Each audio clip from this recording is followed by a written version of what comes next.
France is not merely a destination. It is an atmosphere, a cadence, an unfolding of moments steeped in elegance and grounded in defiant authenticity. From alpine peaks to sun-drenched vineyards, from the hush of cathedral interiors to the clamor of cafes, France speaks in scents, textures, and timeless rituals. Every region, every town, every cobbled street extends a hand, inviting you not just to visit, but to linger, to taste, to pause, to belong. Most roads inevitably lead to Paris, and justifiably so. The French capital is not only a city, but an idea, a fusion of intellect and art, of revolution and romance. The Seine slices the city like a narrative thread, and along its banks, Notre Dame rises still with haunting beauty, while the Latin Quarter hums with youthful debates and echoing footsteps on ancient stones. The Louvre, more than a museum, is a chronicle of human aspiration. The Eiffel Tower, a symbol that becomes both cliché and cliché-defying when seen in person, glowing at twilight. Yet Paris is not made merely of monuments. It is the rustle of a newspaper in a cafe at 7 a.m., the clink of glasses at a Montmartre bistro, the echo of shoes along a bridge as dusk descends. Beyond the capital, the rhythm slows but deepens. To the north, Normandy bears the weight of history with stoic grace. On the beaches of Omaha and Utah, waves lap where soldiers once stormed, and silence pays tribute better than words ever could. Inland, the Abbey of Mont-Saint-Michel rises like a dream, an island fortress kissed by tides and fog. To the east, Alsace offers a different language, both literally and visually. Its timbered houses and flower-laced balconies could be plucked from a storybook, while Strasbourg's cathedral soars with Gothic intricacy. Wines here are white and lively, with Riesling and Gewürztraminer offering crisp preludes to hearty Choucroute and spiced tarts. Then there is the Loire Valley, France's garden and its fairy tale. Here, chateaux drift into the countryside like scattered pearls. Chambord with its exuberant spirals, Chenonceau arching delicately over the river, Amboise still echoing with whispers of Leonardo da Vinci. The valley's generosity extends beyond stone. Vines stretch for miles, orchards dappled in light, and villages cradle their own stories beside slow-moving waters. It's a region that does not shout but hums, a harmony between human and landscape refined over centuries.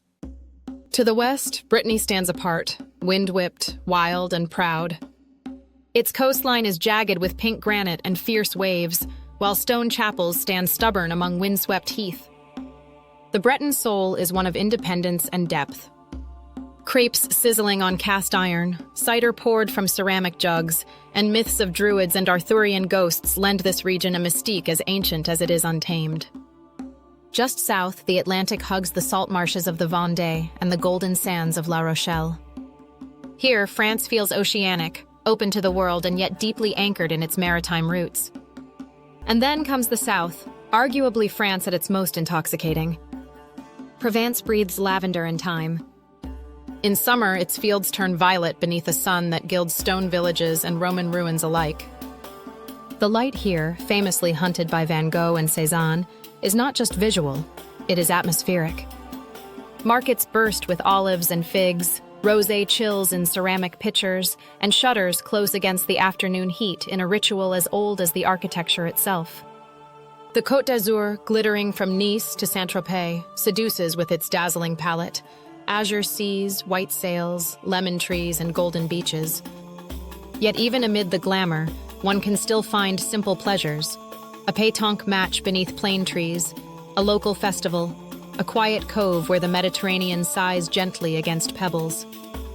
Further inland, the southwest sings a richer, earthier song. The Dordogne winds past prehistoric caves and medieval bastides, while Gascony promises foie gras, Armagnac, and the honest company of villages that never hurried to modernize. Toulouse, pink with terracotta, bridges tradition and aerospace innovation. And then there's the Pyrenees, a wall of mystery and majesty where sheep graze under eagle's shadow and stone churches seem carved from legend itself. To the east, the Rhône-Alpes region promises drama and awe in equal measure. Lyon stands as the country's gastronomic heart, where bouchons serve meals that feel less like consumption and more like conversation. The Alps, ever rising, offer sanctuaries of snow and silence. Chamonix, Annecy, Grenoble, names that conjure skiers, climbers, poets. Lakes reflect mountain majesty like mirrors holding secrets. And in these heights, one finds France distilled into its most elemental: air, rock, firelight, and the timeless crunch of boots on frost. No portrayal of France is complete without venturing to Corsica, a mountainous island adrift in the Mediterranean but fiercely tethered to identity. This is a land of rebels and shepherds, of cliffs plunging into turquoise and forests whispering in dialect. The food is wild: boar sausage, chestnut flour, honey kissed by maquis, and the spirit even wilder. Corsica does not accommodate, it dares. But for those who accept the dare, it offers something unforgettable. Everywhere in France, time both slows and layers. A visit is not just movement through space, but dialogue with centuries. A Roman arena in Nîmes, a Crusader keep in Carcassonne, a railway station that's now an art museum in Paris. Each place another page in the country's evolving manuscript. Food becomes memory, landscapes stir reverie, and beauty is never far from the banal. Traveling through France is a study in texture. Stone underfoot, linen in summer, crusts of bread, strings of music, echoes of revolutions and revelations. It's about sitting longer at the table, arguing passionately about cheese, and learning that moments matter more than monuments. France doesn't offer itself quickly or wholly. It reveals, suggests, seduces.